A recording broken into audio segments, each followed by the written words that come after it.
Hey team, how are you guys? I haven't seen you all in half a minute. I am super excited to be hanging out with you tonight. Um, yeah. So, let's talk about what's going on. One, there's a new Weather 101 video up, and I filmed some more of those today, so there should not be another week and a half long delay in my scripted videos. Sorry I have been gone. Um, oh, 2. Oh my goodness. Hey, Scott. Um, so one of the exciting thing, also, hi, asexual atheist and Icarus. Oh my goodness, I'm so happy everyone is here. So, my office out here in the garage is now connected to the house AC. Um, and so it's no longer oppressively hot out here. And there's so many new humans here. This makes me so happy. Yes, William and Rebecca, and oh my goodness. Okay, hooray! And also, gosh, Dapper Dinosaur was like premiering a video right now. So I'm gonna check that out right after this stream. Anywho, so do I have other channel update stuff? I don't even know. Oh, sorry, William, it's blank? Can you not even see me? I should probably have this stream up. Ooh. Yes, and Caleb, emotional support Batman is ready for the stream. He had to come out doing that Matt Powell review over with Dapper Dinosaur and Beethoven, no relation. Oh my goodness, that got to me. That got to me like more so that is reasonable. Okay, cool. I'm glad you guys can see me. William, I'm sorry if you're having trouble. Let us know. So what are we gonna be doing tonight? That's the $1,000,000 question. Sorry, dude. Yeah, reloading and all that jazz. Okay, what we're gonna be doing tonight, guys, is there exists a like special seminar from AIG. Specifically, this is Dr. Alan White over at what's up? Godless Sewing. Hi man, how are you? So Dr. Alan White he has a real PhD. It's in chemistry, and there's that's not some of my best friends are chemists, right? That's actually my DM is a chemist. So PhDs in chemistry, that's a legit degree, and it's like from Harvard, and so I super respect that. But his expertise is not in atmospheric chemistry, nor is it in climate change. But for whatever reason, that was what AIG seems to tout him out to chat about. So this is a replay of a live stream from Answers in Genesis on Is It Time to Panic About Climate Change? Creation Museum Live from September 19th, 2019. So we're just gonna watch this and react. Yes, Rebecca, YouTube is like, we're a little concerned that this is false information. So anyhow, so I haven't watched any of this. My plan is to just like, let's watch it together and live react if we need to debunk or whatever. We've got the Google machine open. And I think it's going to be a good time. I've got myself a drink. I hope you guys are having a lovely, relaxing evening. And I think let's just get started. So here we go. PhD in organic chemistry from Harvard University. He has 18 publications in referred journals and has been granted 45 U.S. patents. Dr. White worked at Eastman Chemical Company for 30 years. So they're going through his credentials. Let me actually jump through a little bit of that. Here we go. I have his credentials, like I said, in chemistry seem totally legit. Unfortunately, that doesn't mean he's qualified to talk about climate change. And so this is something that if you're a non-expert in a field, right, it's really important, one, that you acknowledge that and say that out front. and then refer to the like expert opinion on that field. So climate science and meteorology is in fact my field. But even then, like, I promise I'm gonna like default to the consensus opinion and bring up sources and reports whenever possible, right? Because you really shouldn't just take my word for it. Okay, so let's skip ahead until we see him on stage. Here we go. Answers in Genesis presents Dr. Alan White. Dr. Alan White.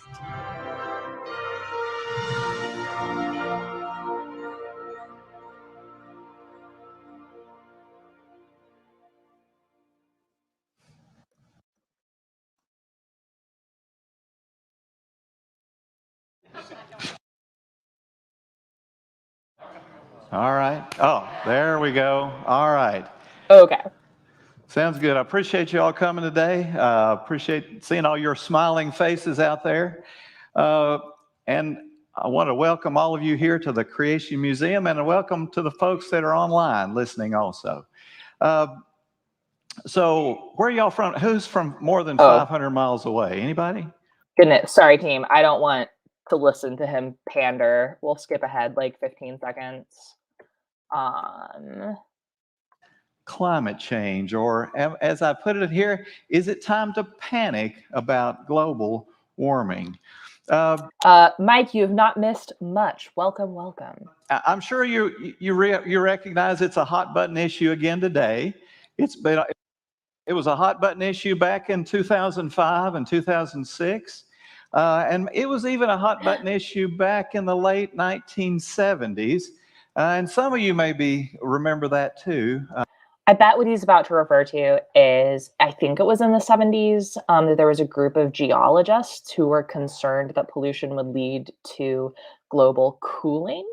And hey, and I'd like to point out that like climate science and climatology wasn't a field at that point. They were looking at like geologic record.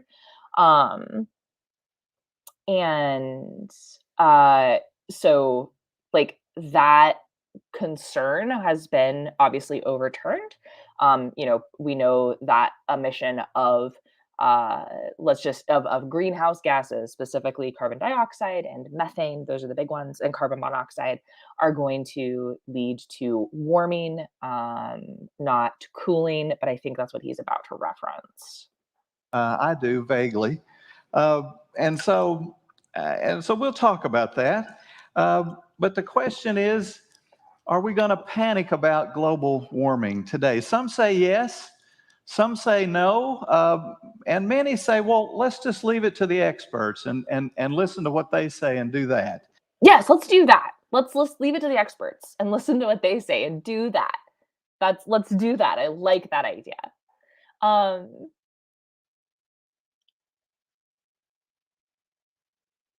I've chosen to take a different route. I've tried to look at the evidence the best I can through my worldview and try to assess whether it makes sense or not to be, how worried should we be about global warming. And so during the day today, we're going to, for the next hour, we're going to talk about, do we really know the cause of global warming? Yes, we absolutely know that. Okay. A lot of people will tell you yes, they do, and we'll talk about that. Is the temperature of the Earth likely to spiral out? Oh, so that kind of depends on what you mean by spiral out of control. So that'll be interesting. Out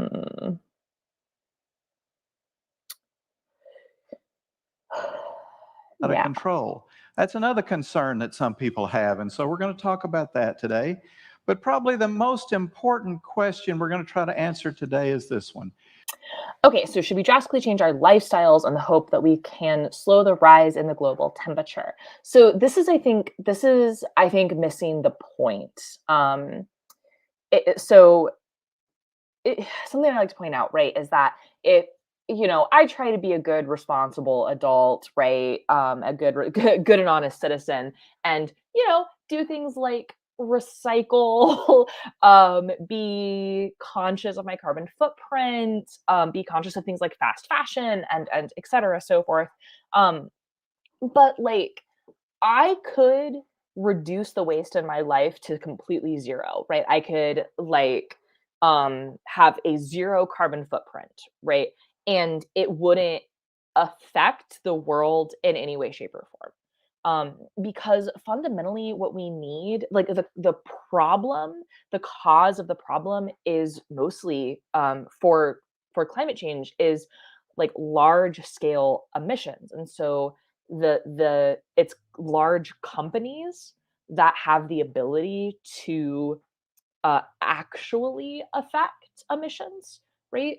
And obviously cars play a role in that, and so that's at a level of like a governmental control level.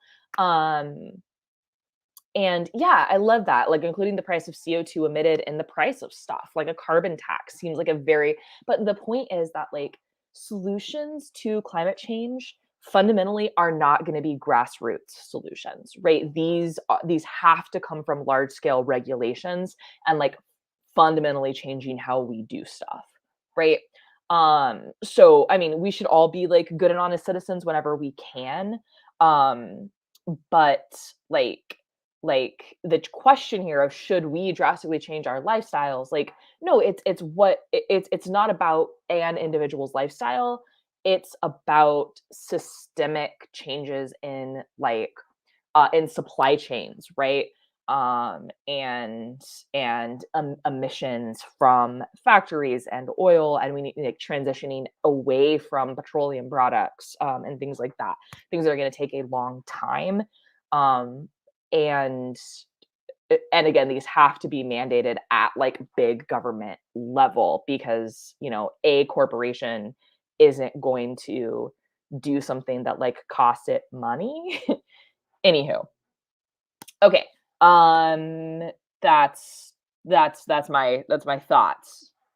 Okay. Should we drastically change our lifestyles in the hope that we can slow the rise in the global temperature? Okay. And so that's, I think, probably the most practical thing that we'll talk about today in terms of our lives. And does it make sense there to do that? And so as we get started now, I want to make sure that we're all. So climate and weather are related but different. Weather, it has to do with time scale, mostly time scale, sometimes spatial scale. Weather is what you and I experience, like where we live day to day. Climate is talking about trends over decades, like 30 years is kind of the minimum.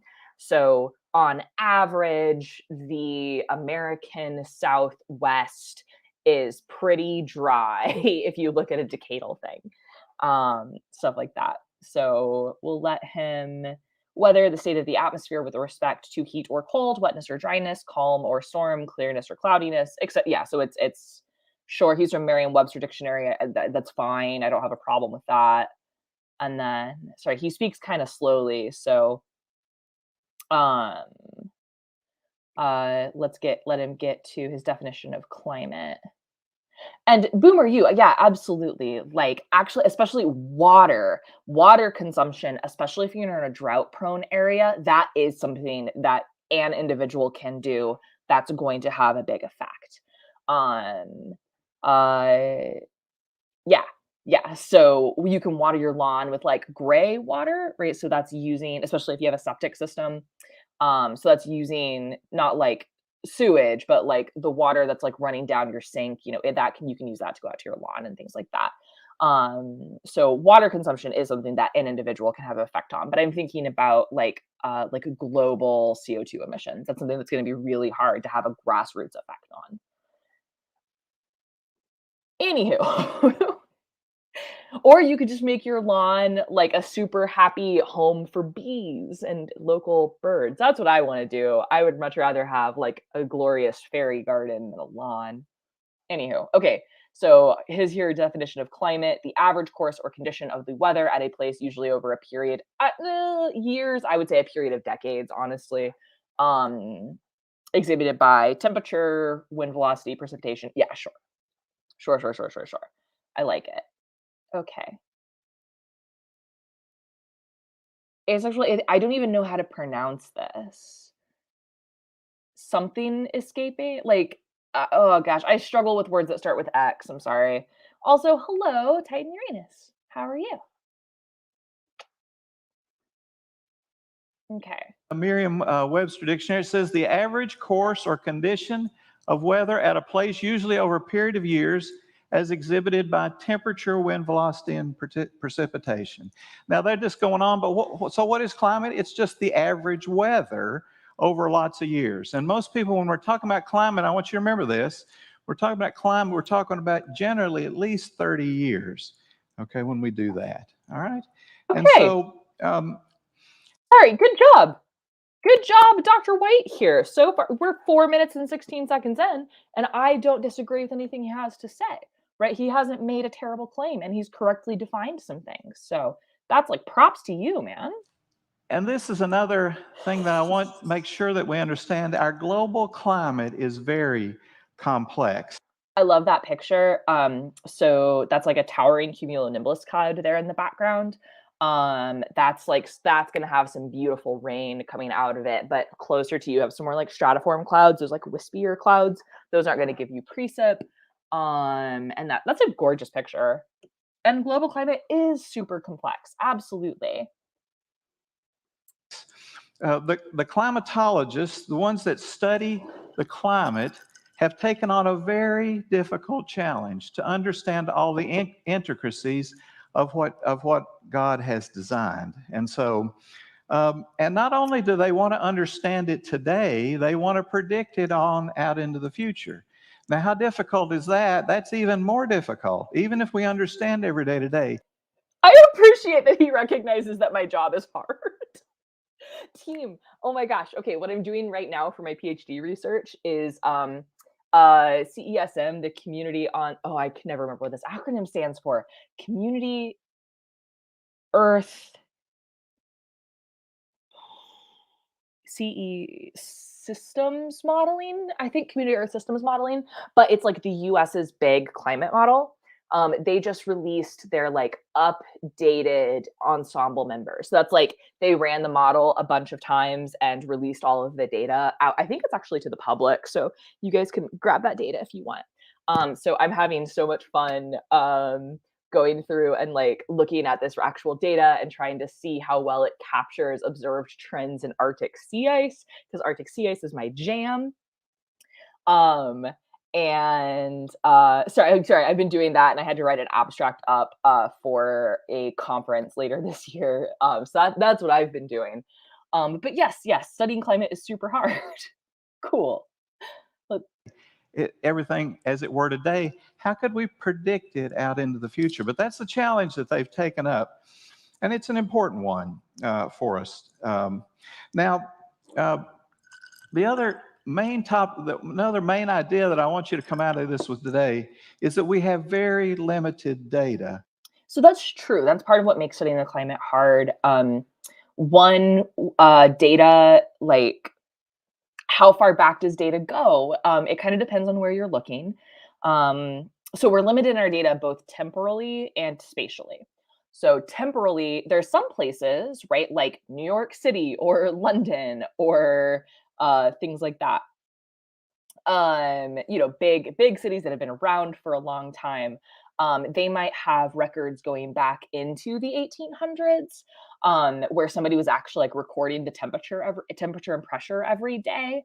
I'm going to answer a question from the chat. How's that PhD research going? Oh boy, howdy, it's going. So I'm not going to be doctor side up anytime soon. I probably have like this school year and next school year to finish up. I should be done with classes. My committee may or may not want me to take another one, but I'm going to kind of fight them on that because I want to be done with classes.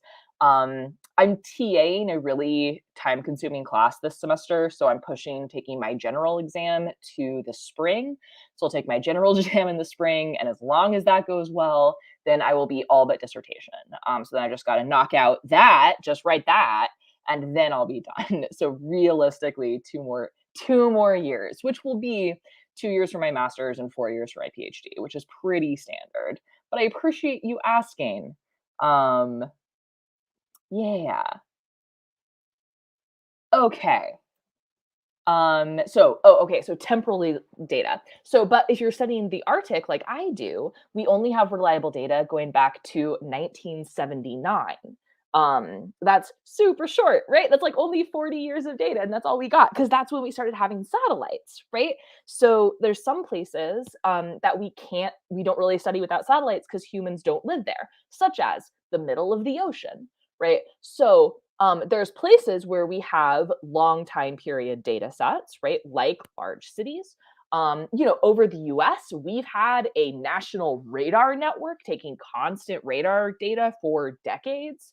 Um, so that's awesome. And yeah, so yes, but extrapolating that to the whole globe is pretty difficult. And so he's not wrong when he says this stuff, but I think there might be a little bit of poisoning the well here.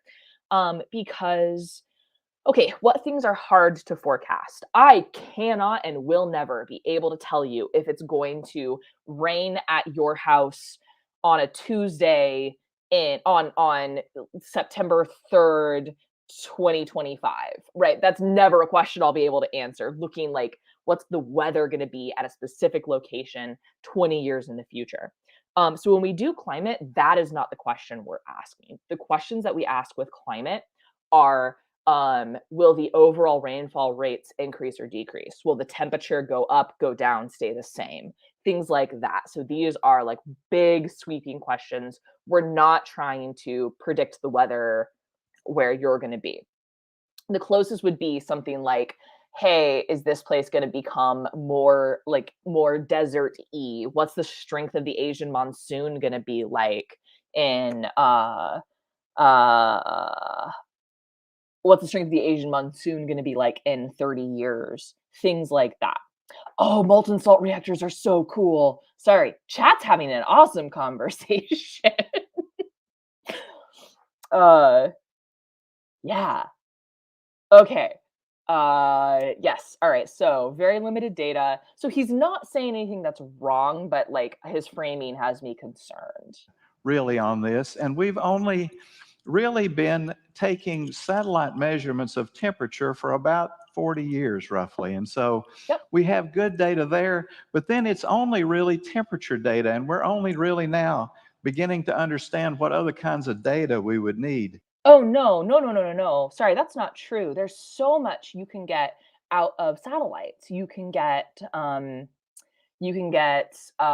water concentration. You can get a lot out of satellites, not just temperature.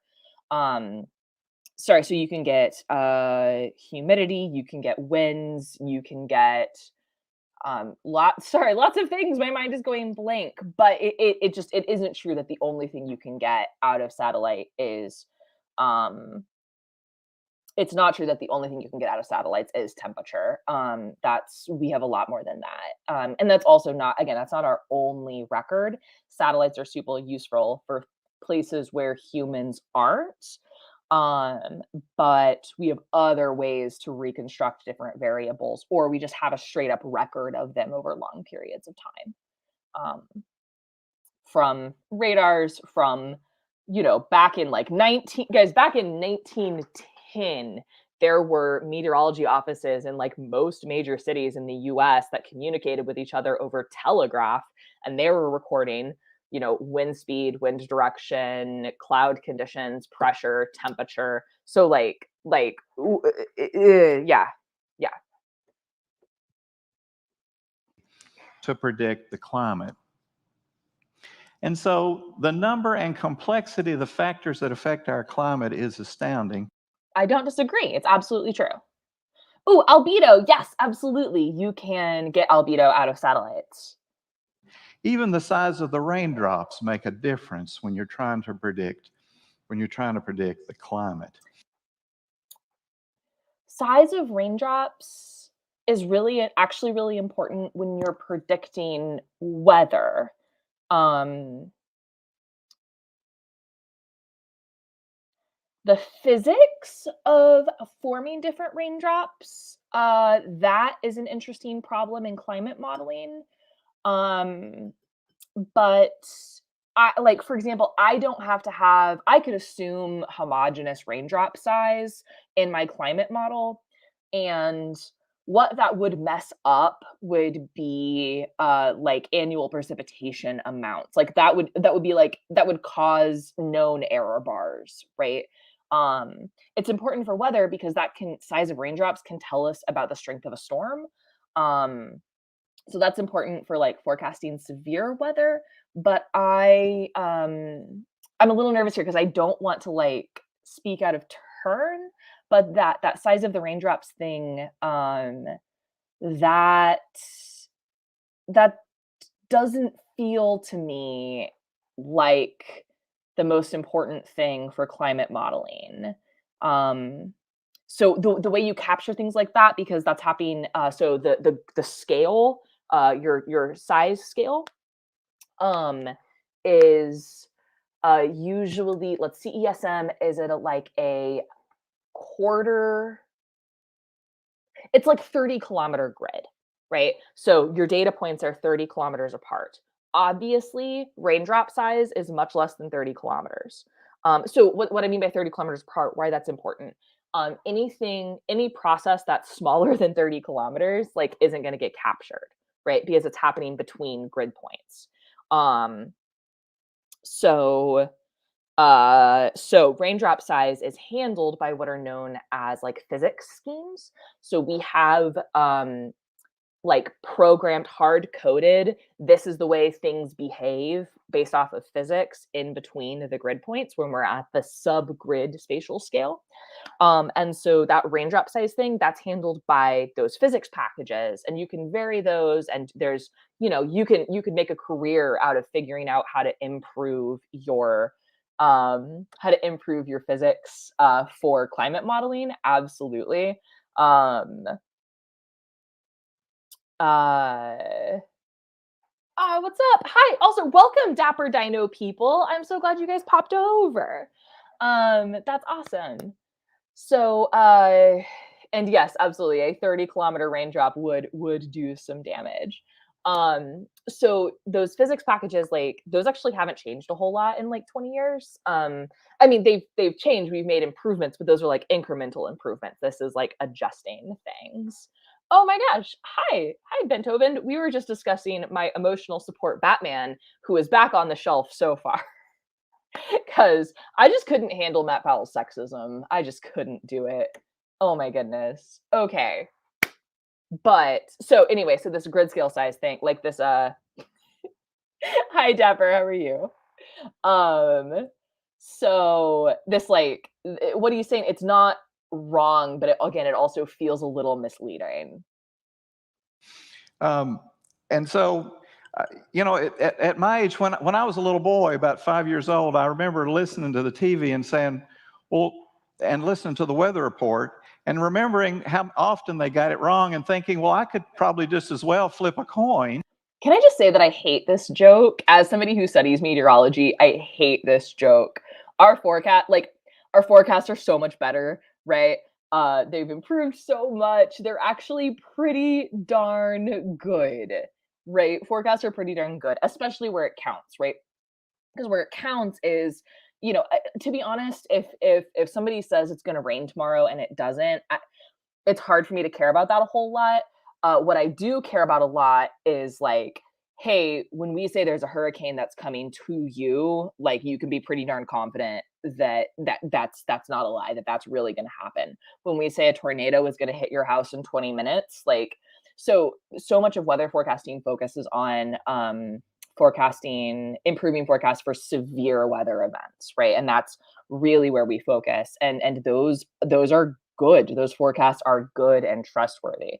So, anywho, so I know the joke he's making and I hate the joke. And absolutely, climate models, Icarus climate models have improved so much and they keep getting better. Um, Anywho. Oh, yeah, that and the Farmer's Almanac is more accurate. I don't know why when I tell people I'm, like, pursuing a PhD in meteorology, they think the correct thing to do is make a joke about how meteorologists are wrong all the time. I'm like, first of all, do you know what I do? Second of all, false, black bear. There's a weird office reference to slip in right there. Okay, so let's hear him make fun of my whole profession. Thanks, man.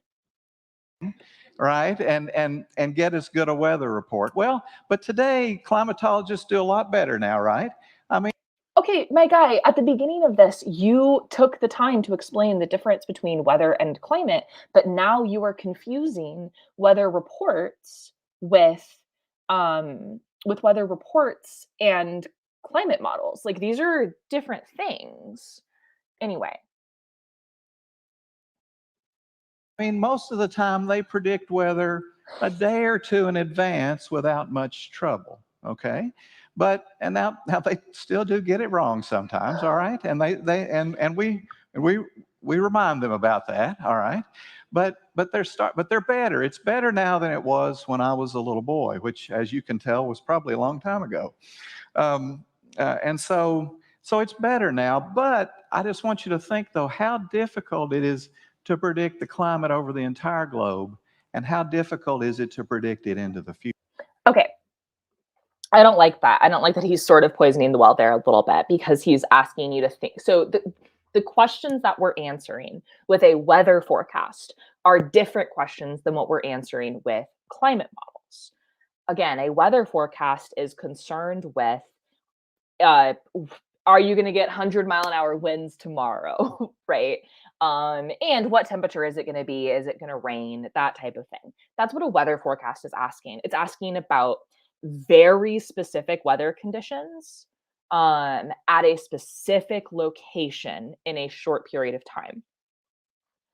And climate doesn't ask those questions, right? Climate, again, asks over the next 30 years, will sea levels rise? And if so, by about how much? Or by how much with what margin of error? Will we see global temperatures increase, decrease, stay the same over the next 100 years, right?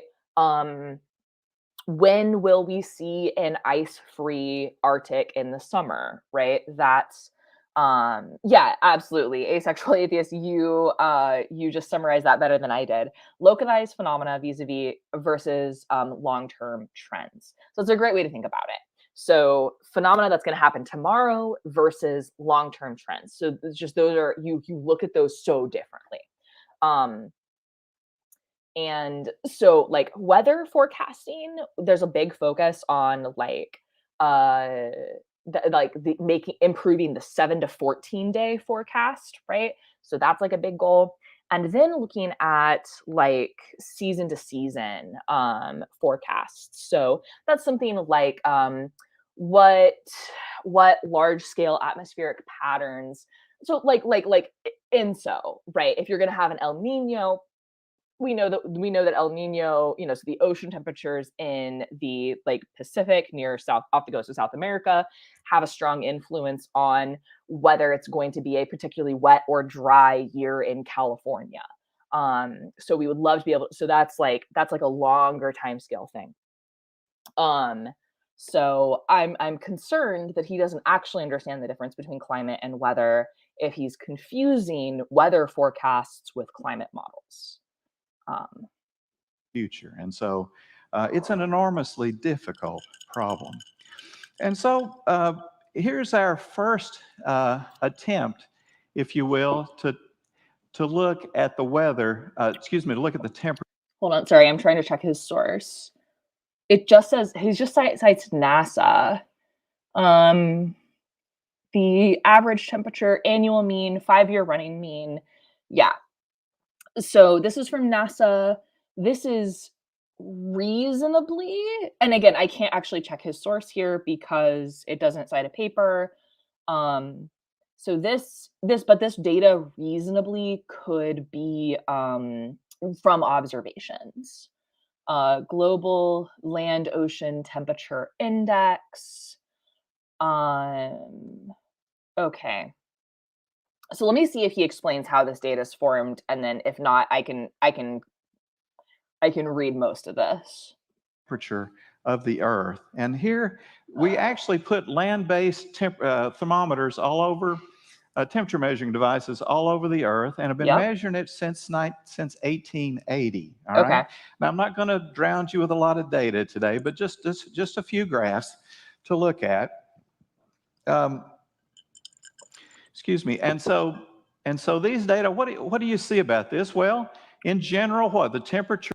I do appreciate that he says these data. It's like a thing in science that you always need to refer to your data as plural. Anywho, so that actually just made me happy. Is rising, right? It is rising from 1880 till today. And a matter of fact, I want to make sure everybody understands right off.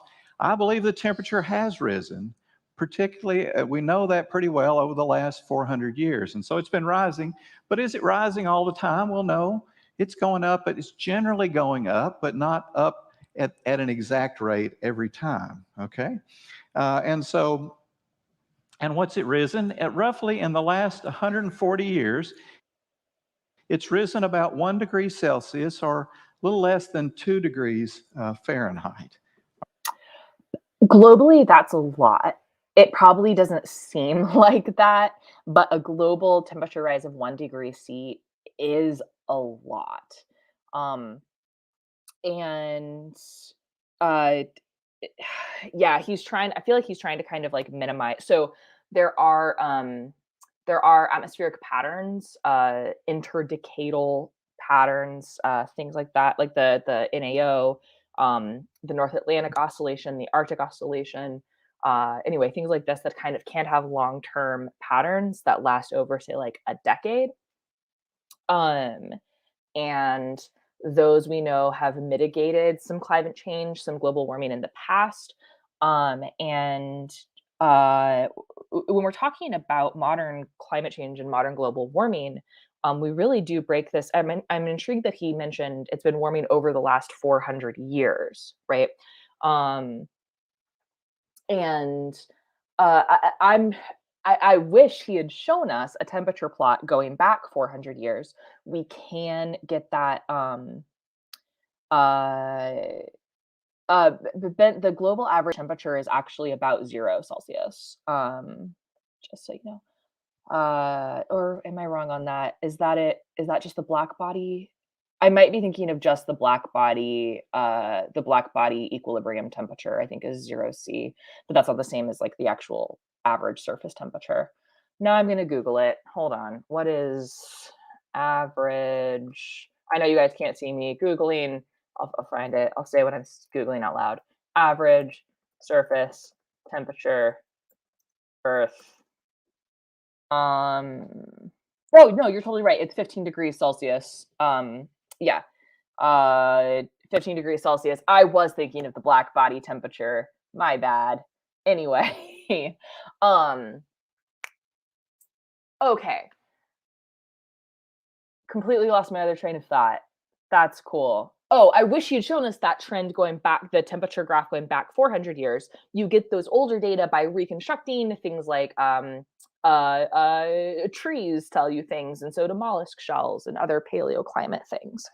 1 degree is absolutely a huge change. And Rebecca, you're absolutely right. The ice age, when we had global ice sheets, was like, less than 10 degrees Celsius difference, right? It doesn't take that much change.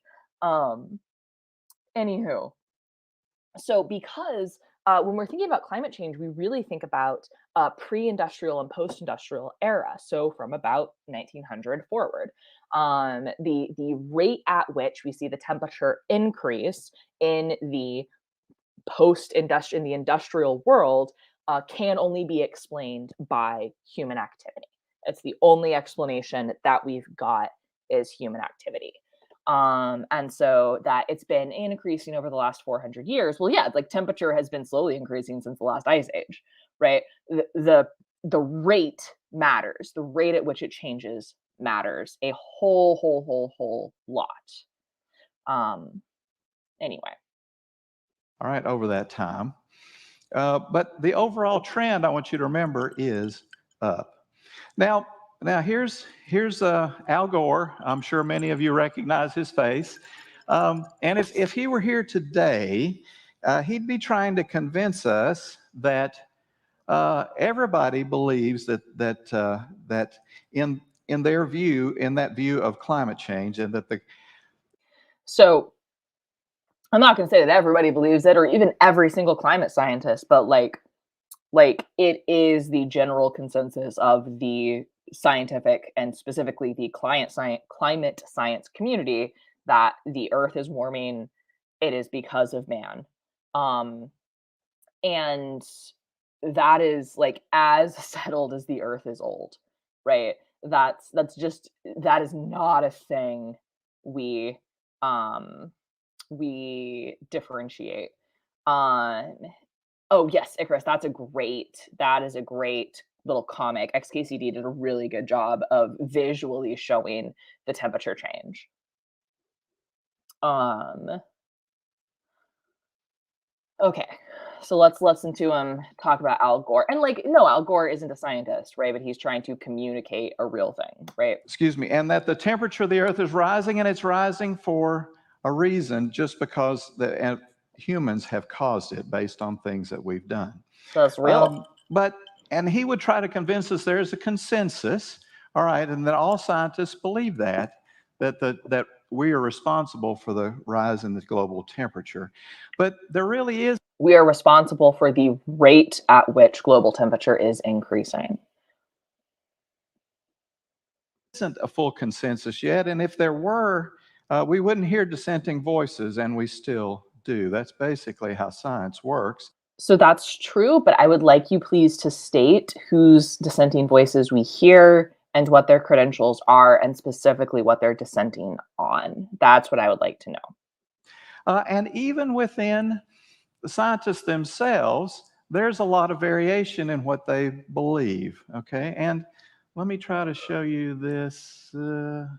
Are climate models nearing a consensus? Note that's very different than climate scientists. And reaching a consensus on what? So this looks like, oh goodness. Okay. So those all the squigglies, I think, are different climate models or different runs of different climate models, with the black line I think should be the mean. This is a common way we look at things, because the weather is an inherently chaotic system. I don't. So what you're seeing there is what we would call the internal spread of the system. You can think of it as error bars, I guess. So truth is somewhere in between that, right? Somewhere in that spaghetti is the truth. Okay.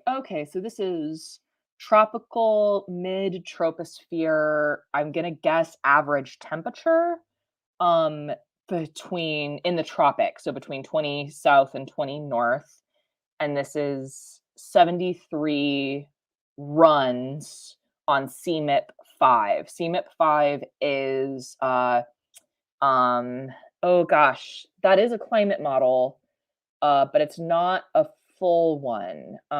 So oh goodness, what goes into CMIP? CMIP is like part of CESM, if that makes sense. And yeah, absolutely. The IPCC report is it's a great thing. It is written in more plain English than most scientific journals. It's also free and available to everybody. Also, these aren't all models. I actually read this wrong, I think. I don't think these are different models. I think this is 71 runs of the same model. And what CMIP, well, we're on CMIP 6 now. But CMIP 6 is da, da, da, da, da. It is a coupled model. Okay, it is.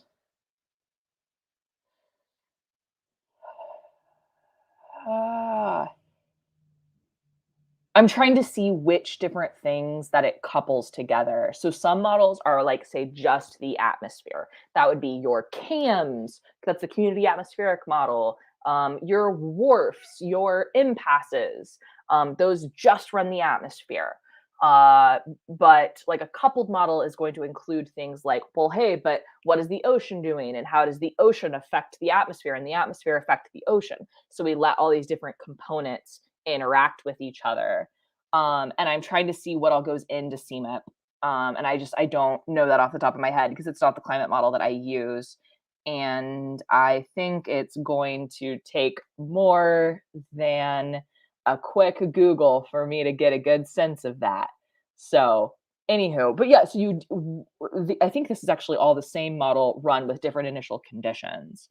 Um, and this is with a 5-year running mean. I would like to point out that, so notice that the time scale there on the bottom goes up through and past 2020. If this was CMIP 5, this is like old. So some of this is predicting the future. Some of this is capturing past stuff, and some of it is predicting the future. So it looks like this data might stop in about 2010. I can't quite see what those blue squares and green circles mean. I'm not sure what those mean because it's too blurry, I can't read it.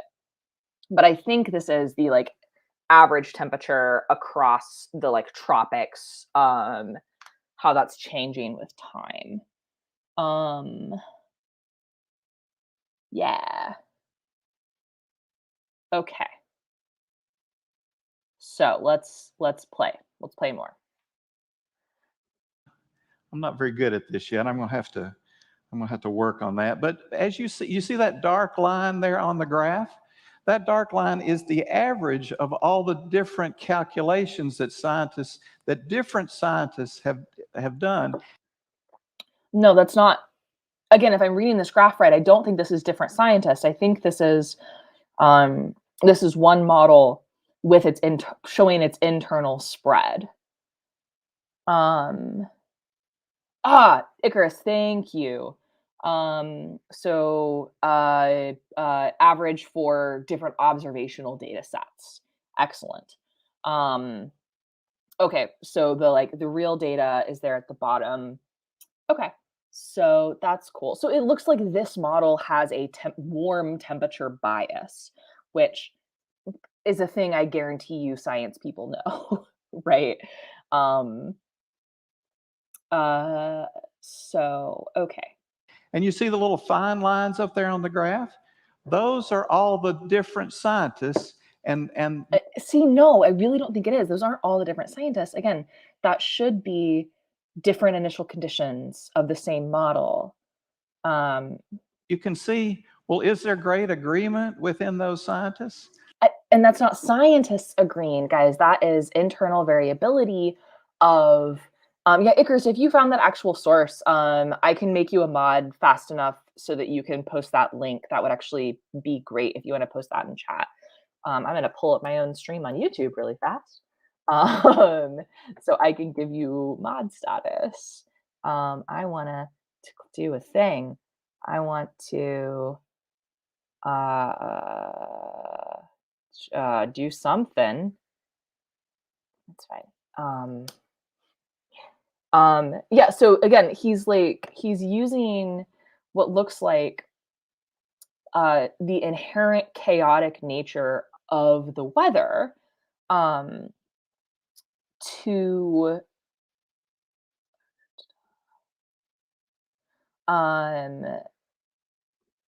they're using the inherent chaotic nature of the weather, and what that is showing is that internal variability of the model, and trying to say that therefore scientists don't agree. Like that's it's apples and oranges. These aren't the same. You know what I mean? Okay, so let's play a little bit more. And to be completely honest, this guy is not a meteorologist, he's not a climate scientist, right? So, and he also, I'm pretty sure he got his PhD like before chaotic dynamics existed. And like chaotic dynamics is still a relatively young mathematical field. So, I will attribute this to ignorance, not malice here, right? I bet he legitimately does not understand how a chaotic system works. So Rebecca, it's not quite the Monte Carlo thing, but that's not a bad way to think about it. But yeah, it's the same model 73 times, and the results are different. That is my understanding of this. Trying to look in on what they're doing. And that's, yes. So anyhow. No, there's not very good agreement. And what's worse is you see those boxes and circles on the bottom? That's the actual temperature of the Earth that they're trying to predict. Okay, and so are they off? Well, they tend to agree, but they all tend to be, and not very well, but they all tend to be high in their agreement. So we'll look at that more a little bit. I'd actually like to know what that actual paper is, right? Like, I would love to see, like, what is the point of this paper? You know what I mean? Um, uh, like, was the point of this paper showing uh warm temperature biases in CMIP5? Because that sounds like a paper that probably exists.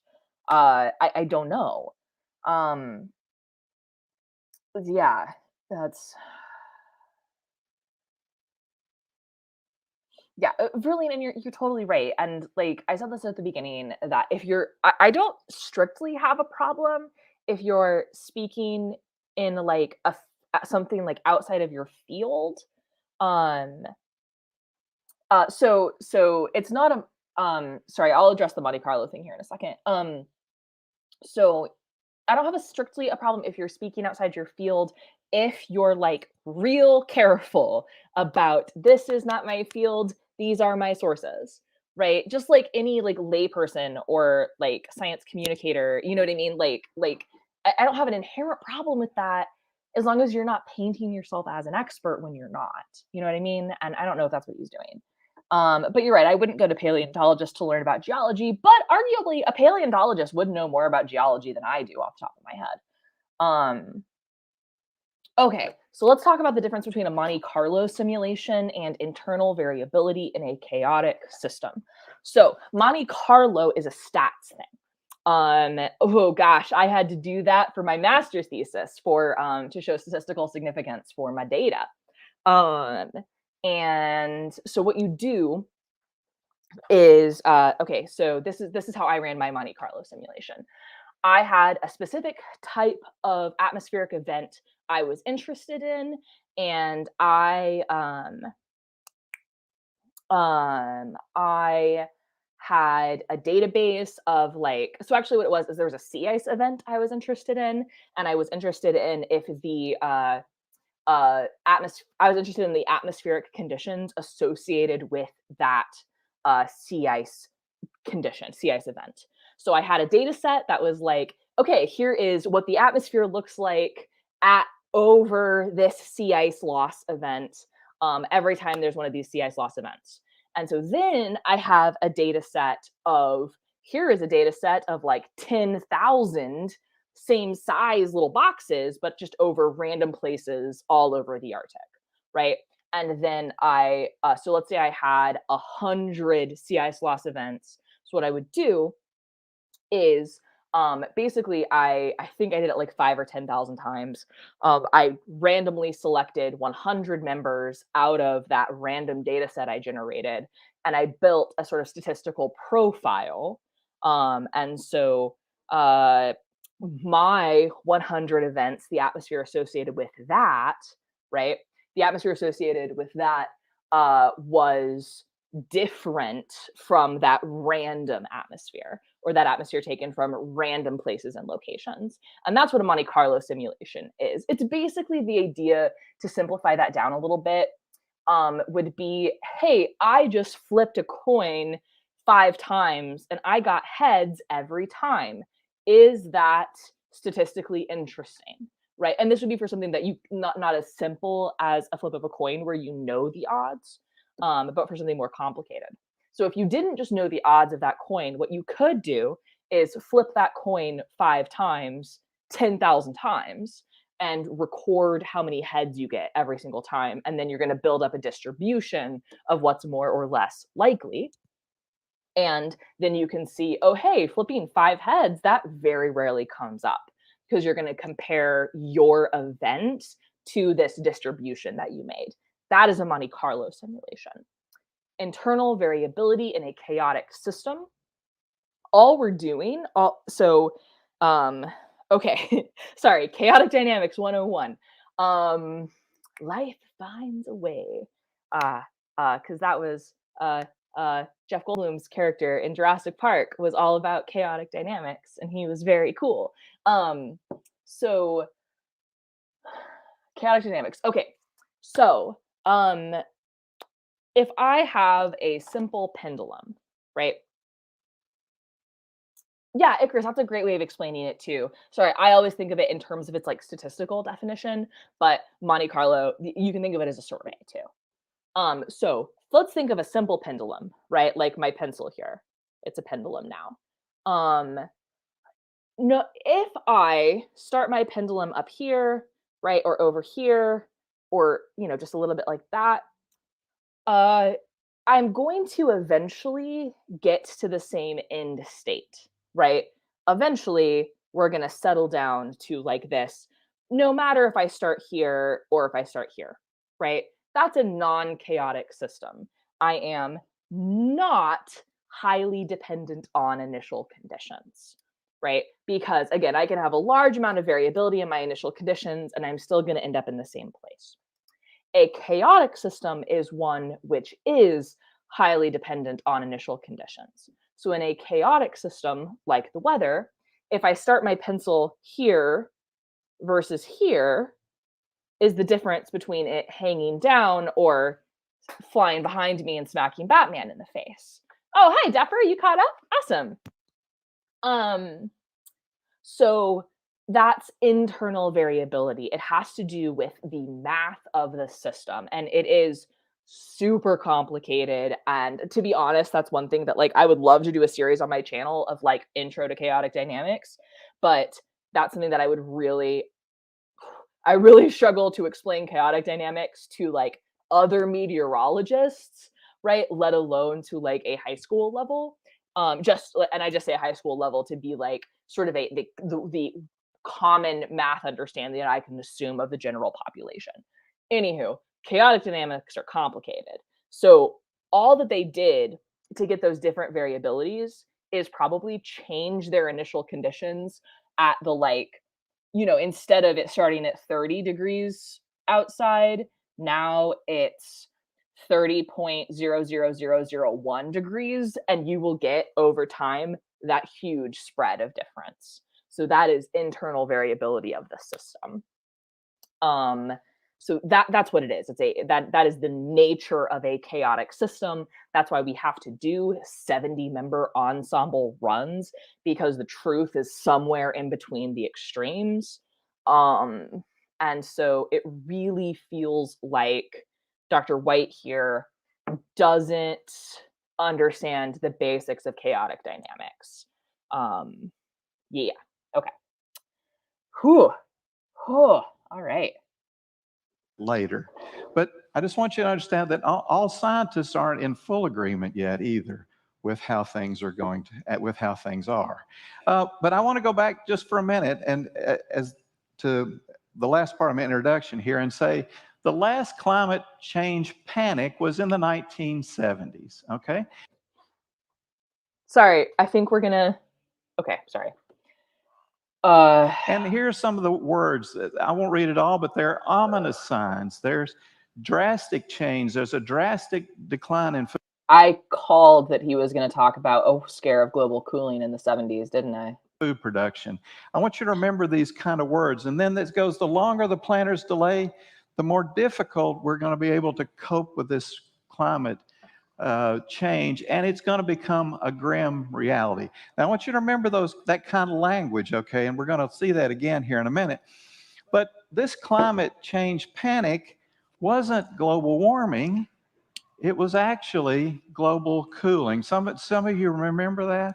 Okay, I just would like to point out that like this is only like this idea of global cooling being like such a huge deal, blah blah blah. It was like one that's not even mentioned when we talk about climate science today. Yeah, so it's in the 70s we were wrong, so we're it's wrong now. And again, the group that was saying that were geologists. Climate science didn't exist as a field yet. So like there was a thing and we studied it and turns out that initial guess was wrong, but global warming's a thing. So anywho, yeah, that's I don't um I mean, like, to me, this is the same argument as doctors used to think that all disease was caused by an imbalance in the humors. Now you're going to say that, um, now you're going to say that it's caused by germs. Who are we supposed to believe? Right. That's what this feels like to me. Um, okay. Hurricane events. They are not more frequent. So believe it or not, just like 1970 to 2021 is like about as short a period as you can look at and it be climate. Um, but it looks like more intense, and that's like on average. So not more frequent, but potentially more intense, and probably going to get more intense. Is my understanding of the current data there. Okay. Um, okay. Few of you do, okay? A few of you do. And so it was actually global cooling and not global warming. And we're going to see why that is. Why are people so concerned about this? And I'm going to show you that it's a lot based on our worldviews and how that affects. Really? Is it based on our worldviews? Also, if you're like, "Pooh, this is Answers in Genesis," isn't it in, like, in the first book of the Bible and in those first few chapters where, like, um, uh, where man is given, like, responsibility to be a good steward and care for the planet? Just saying. That feels like what your worldview should be here, my guy. Things. And so let's look at that for just a minute. What is your worldview? It's your perspective on the world. And matter of fact, there are a lot of different definitions out there. Some of them are long as my arm, but I've tried to boil it down for This really doesn't matter with science. Like, it really doesn't. I just you. It's your deeply held fundamental beliefs about the nature of reality that determines how you live your life. And so it's basically your bias, what you fundamentally believe about this world. And a complete worldview contains some of these things. It should answer the important questions. what does this have to do with science? Right? But yeah, no, you're absolutely right. Like, what he's getting to is that the end of the world is coming soon. Either it's gonna be the world is gonna end soon, so we can do whatever we want and take no responsibility, or, um, God wouldn't let us destroy the world. I've heard that one too. So, like, we can't possibly be destroying the world. God wouldn't let that happen, right? Like, so therefore, we can do whatever we want and take no responsibility. That's the that's what I think is going on here. But like, so sure, every person has a worldview, right? But my worldview, how I fundamentally view the world, has no um like has no effect, no place, no other word I'm searching for on like what 2 plus 2 is, right? It has nothing to do with what wavelengths of light does carbon dioxide absorb.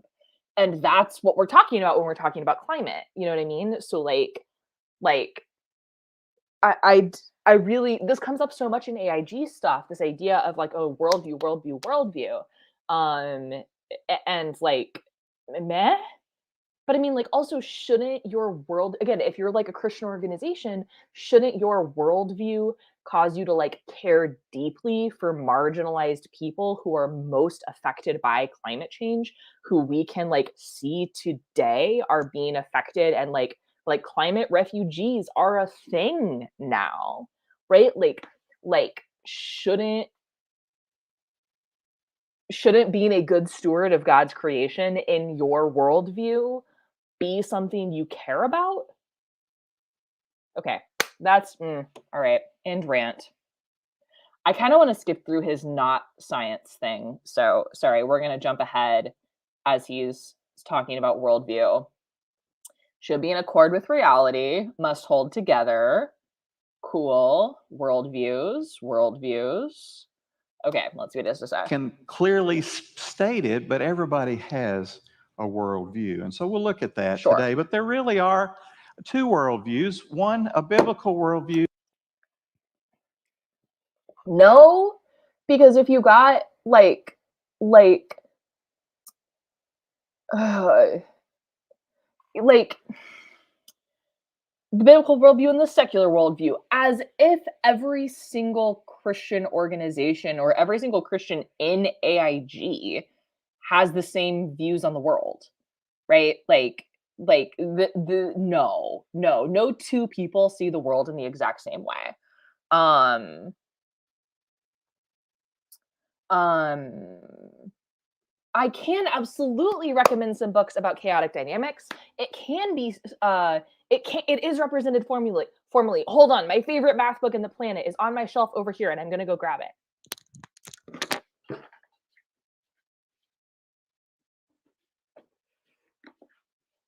Okay. Okay. I love this book so much. I'm going to embiggen in my face. Okay. So this is Nonlinear Dynamics and Chaos. It is written by Stephen. Oh no, I unclicked the wrong button.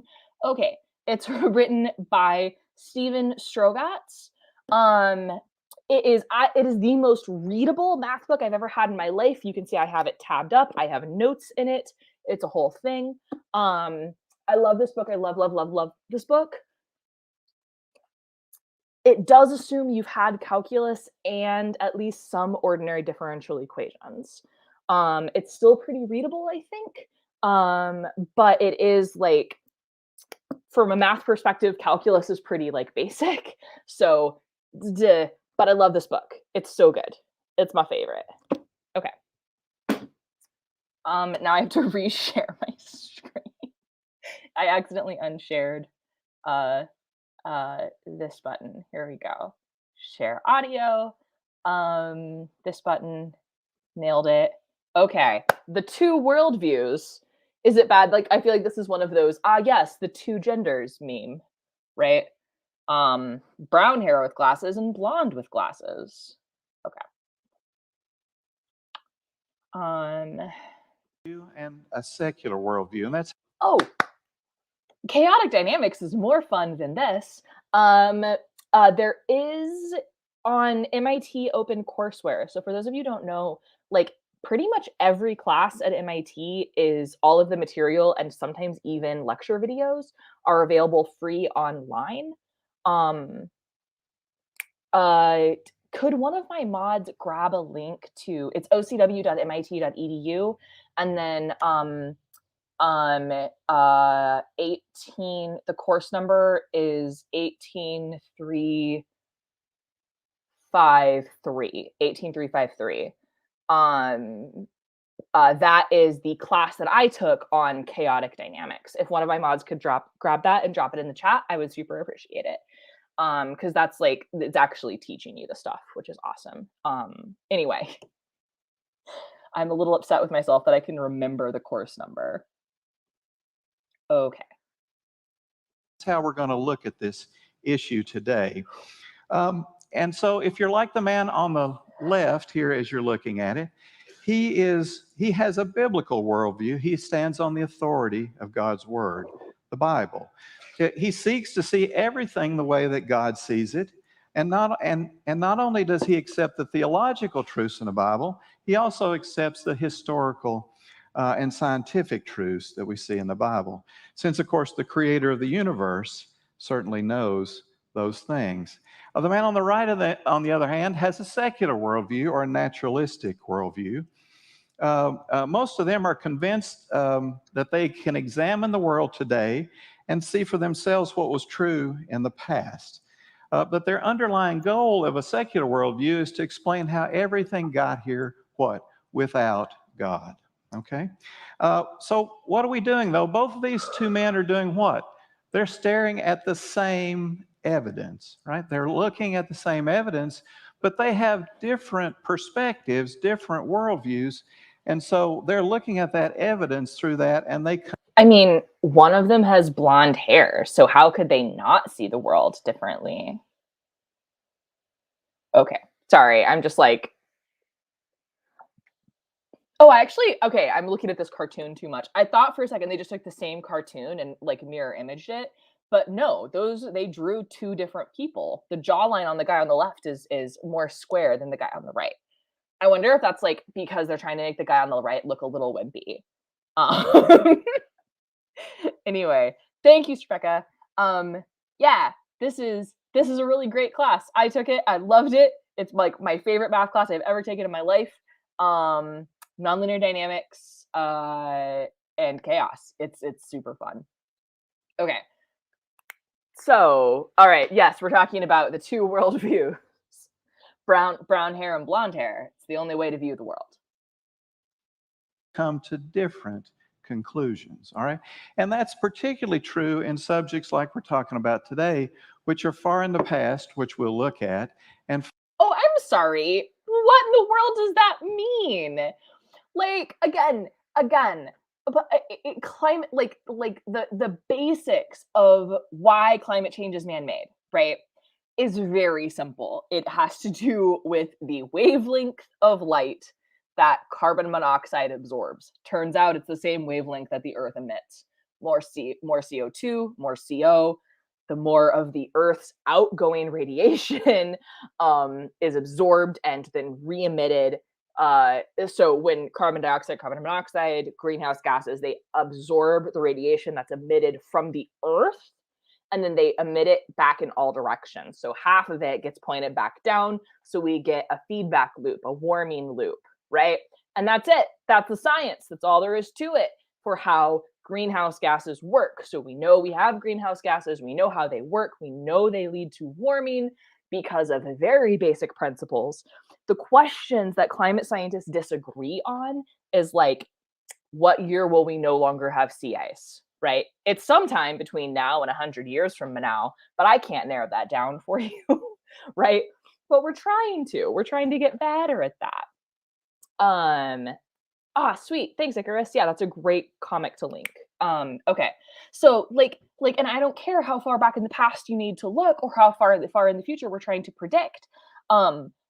Again, like my faith, any individual scientist faith, like doesn't doesn't matter. And I don't understand how like the time length of the science affects how I should interpret it. You know what I mean? Like I don't understand. I don't understand your point, my guy.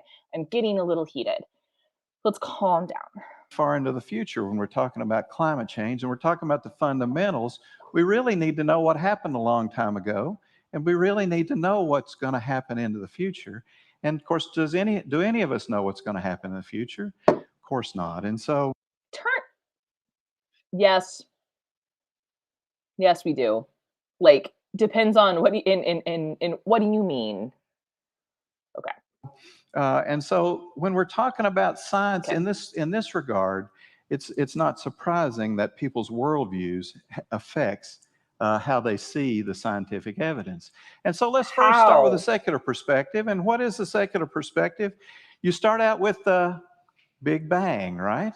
And the Big Bang was... Oh, I'm sorry. No, this is not where we need to start. How did we get from Big Bang to how carbon dioxide interacts with infrared radiation? Seriously. Okay. It's about 13 or almost 14. Our whole universe was in a hot, dense state then nearly 14 billion years ago. Advancement started. Wait, it's in the song, my guy. Billion years ago, hard for us to imagine.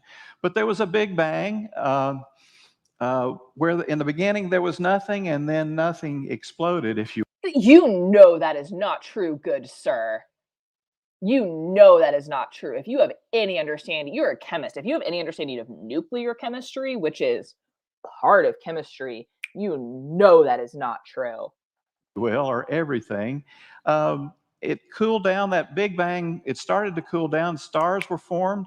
Finally, our sun was formed about 4.5 billion years ago, and the Earth about that same time.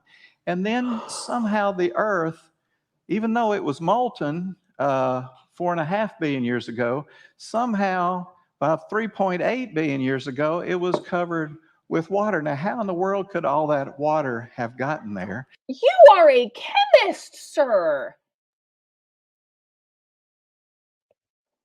Oh my god.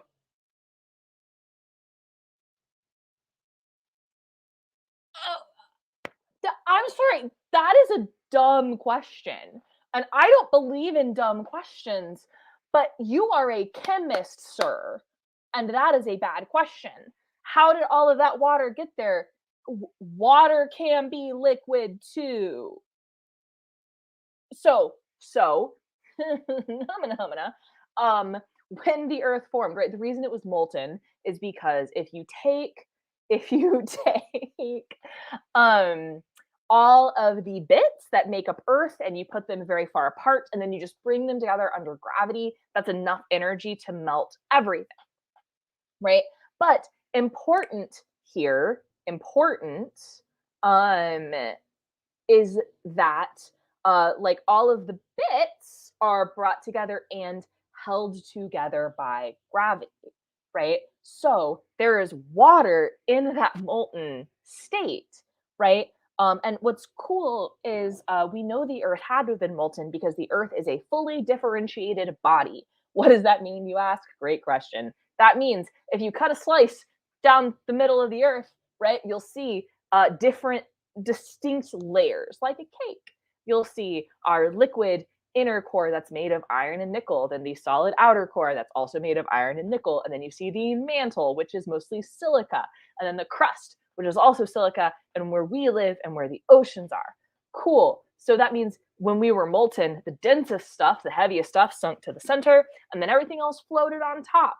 So, in about 1 billion years, a lot of that cooled, right? Especially like the surface, right? So we can have liquid water. There's the oceans, but that water, or specifically that hydrogen and oxygen, was present in the molten material beforehand.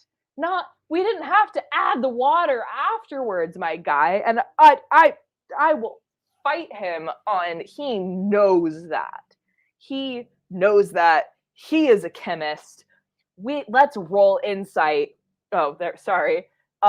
Let's roll insight on Dr. White. DC 10. Bust out your D20s, guys. I believe you.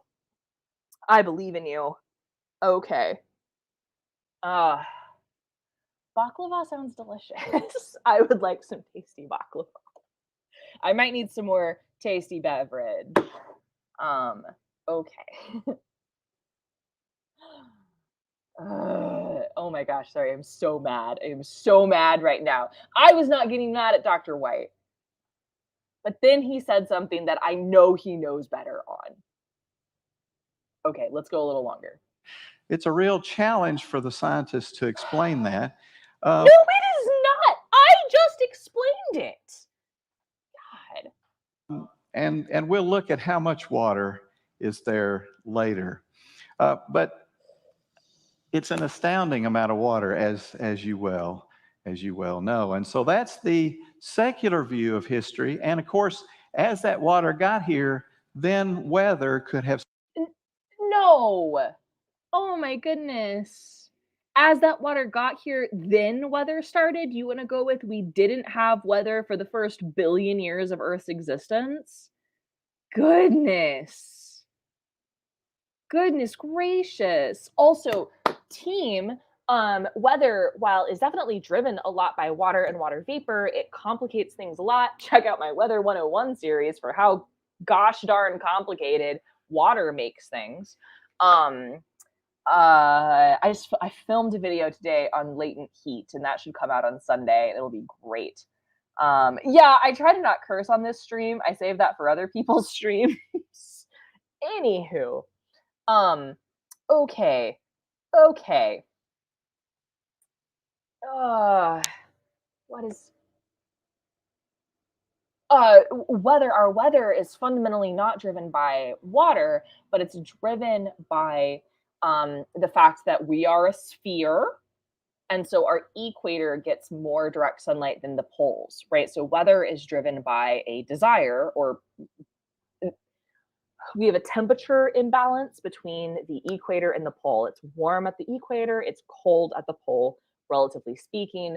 This thermal difference drives atmospheric motion. So, given left to its own devices, and if the Earth weren't spinning, we would just have a big old convecting cell of air rising at the surface at the equator, traveling all the way up to the poles, and then sinking and then returning back on the surface. Big, steady, large circulation. It's temperature difference that drives weather, not the presence of water. The presence of water complicates things, gives us rain, right? But that's not the primary driver of weather.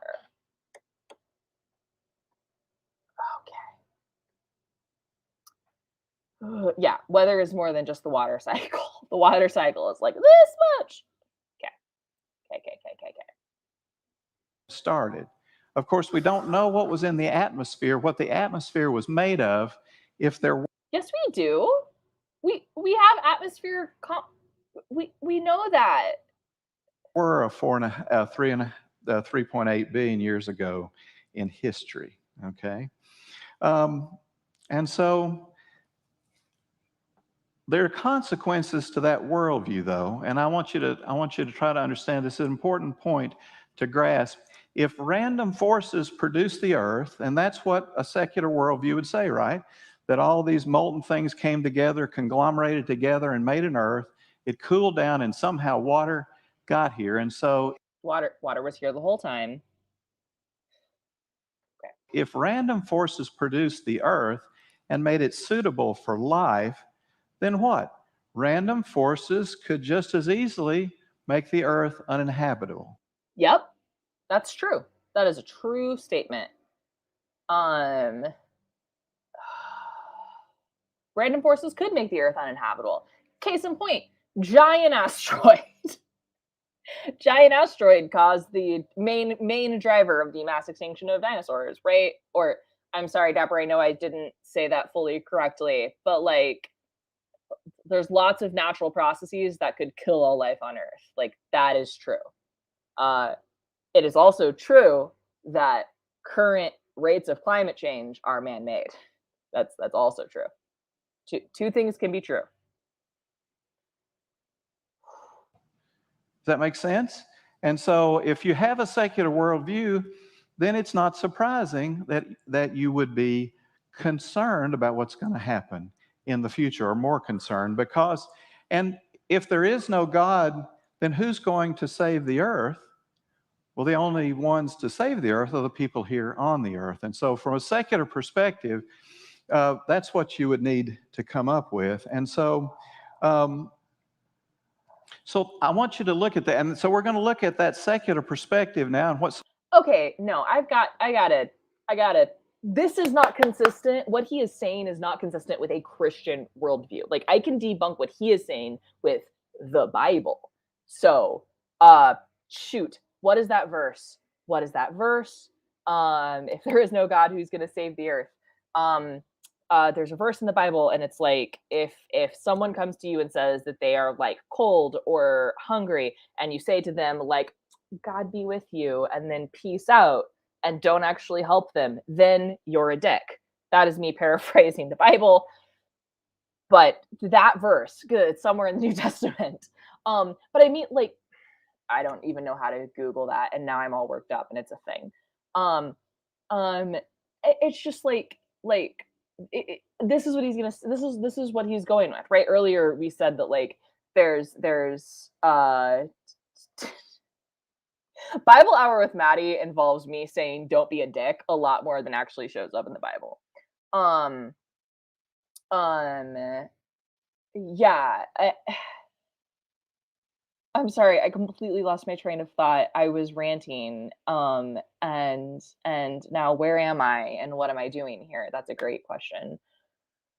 Uh, yeah, so earlier, yeah, yeah, absolutely. What what makes me so one, there's one level of anger here. That first level of anger is that what he is saying is like scientifically untrue and is presenting information poorly and all this stuff, right? The weirdly deeper level of anger comes from like he's not even presenting like this is supposed to be a like answers in Genesis. We're gonna go back to the Bible for everything, and yet what he's saying isn't it is exactly what Just a Walking Fish says, right? If he actually got his answers from Genesis, he'd have a very different conclusion, right?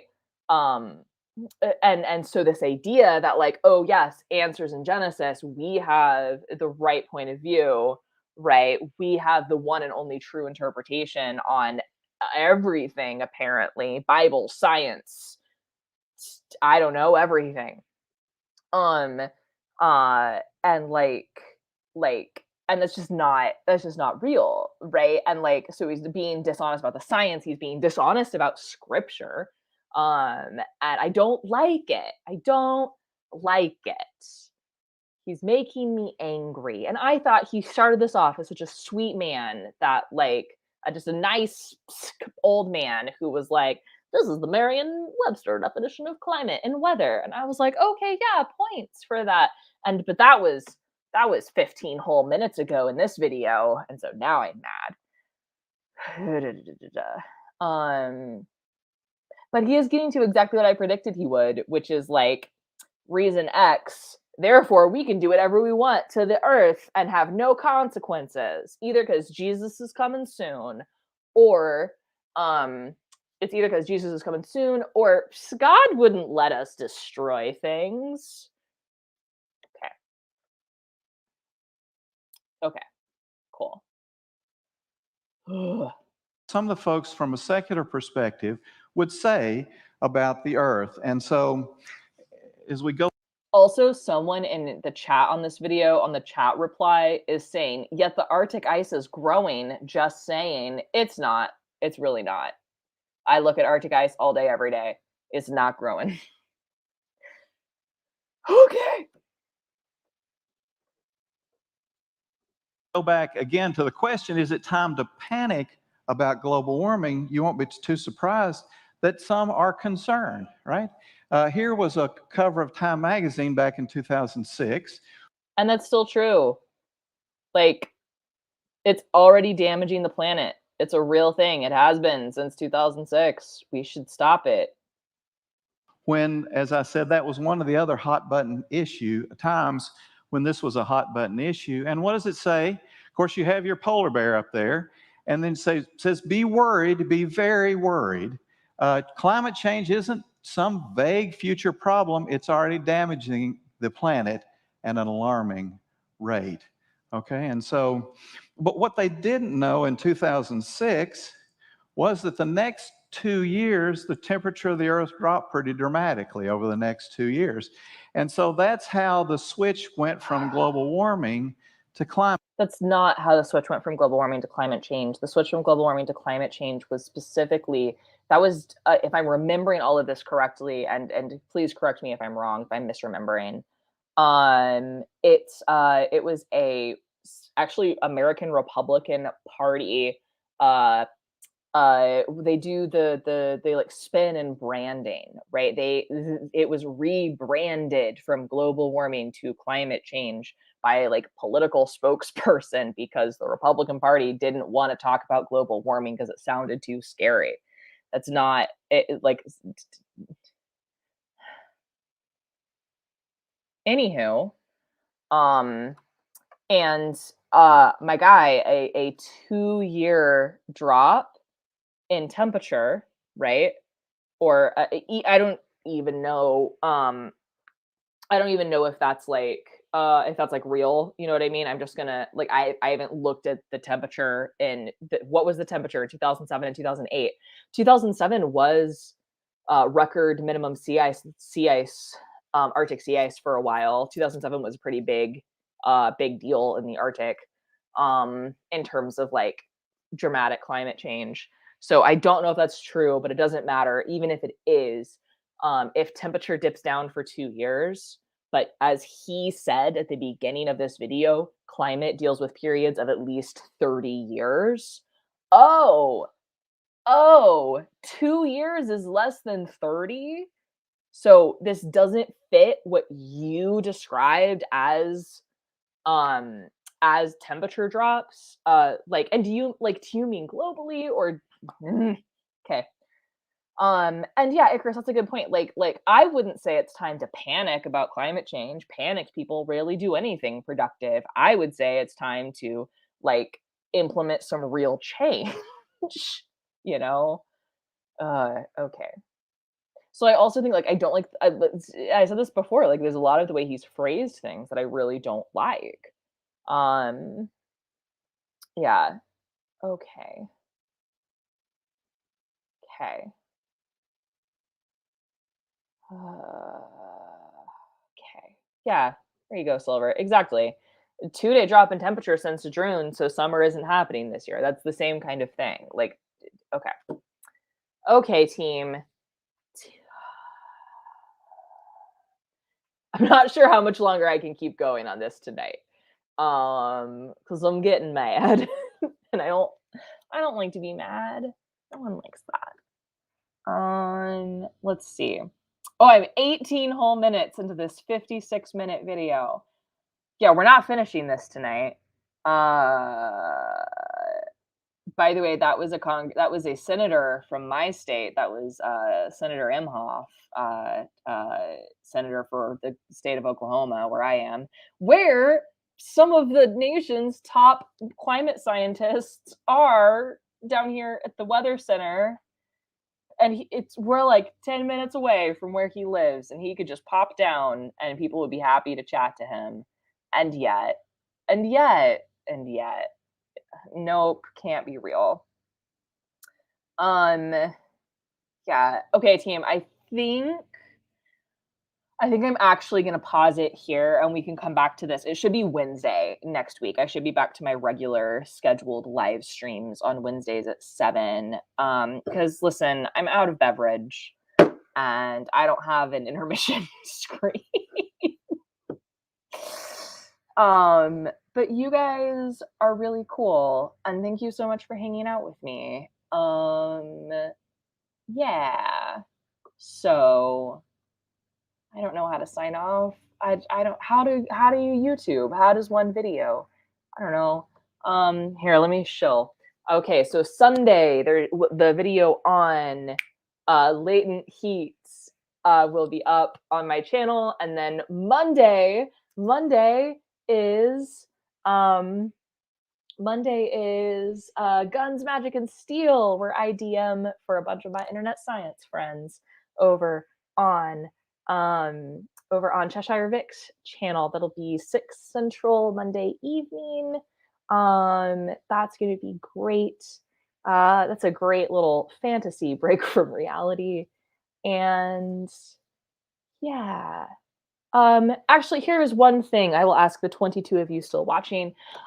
Hey guys, I have over 2,000 subs now, which is amazing, but I still am not monetized because I don't have the watch hours because a lot of my videos are shorter. So if you have a spare computer, I made a playlist of all my live streams. Those are like an hour to an hour and a half. Even just playing them in the background would get me watch hours. And I would super appreciate that. I would love for my hobby to pay for itself. I would love for my science communication habit to pay for itself. So working on getting those view hours for monetization would be really cool. Okay, you guys are amazing. Thank you so much for hanging out, and I will see you all later. Okay, bye team. In the broadcast.